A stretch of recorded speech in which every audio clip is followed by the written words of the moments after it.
couples communication is a key to every couples therapy, but it's more than communication, right? I mean, the things we're communicating is ourselves. And that means going into the deeper sense of who I am, what I believe, how I think, and so on. And of course, how I feel and all these other things.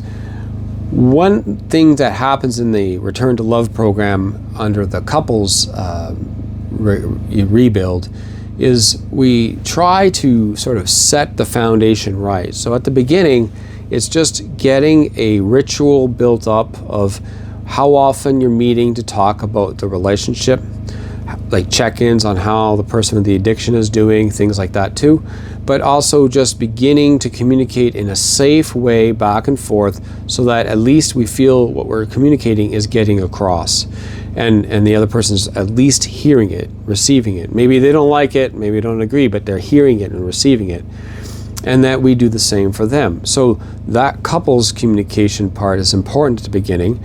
And the other things that are important there is if there's any immediate threat to the relationship still, we have a preliminary disclosure. This is not the same as full therapeutic disclosure, but this is like if there's anything of immediate threat, if there's still an ongoing relationship, if there's still access to things that are improper, if there's financial or other consequences that are coming up, or health risks, all those things need to be addressed early on.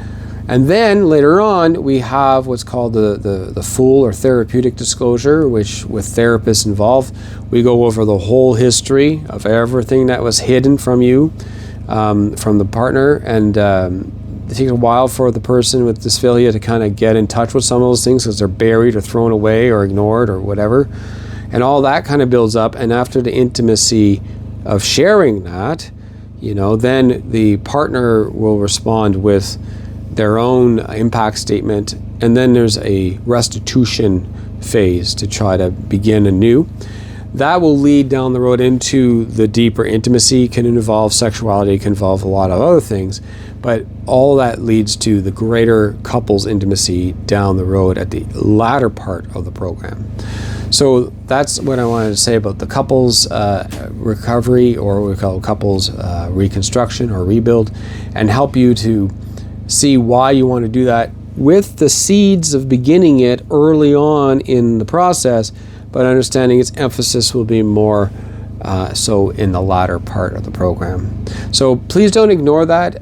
It's unusual to be in couples therapy outside of the Whitestone Clinic while you're doing these other things, because they don't know what we're doing.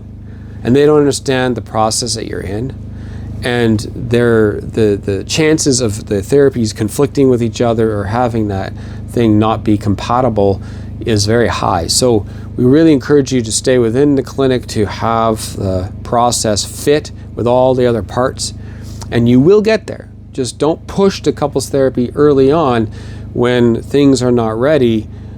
Just get the seeds going so that we could water and grow it later. All right? So I wish you as a couple great healing and growth.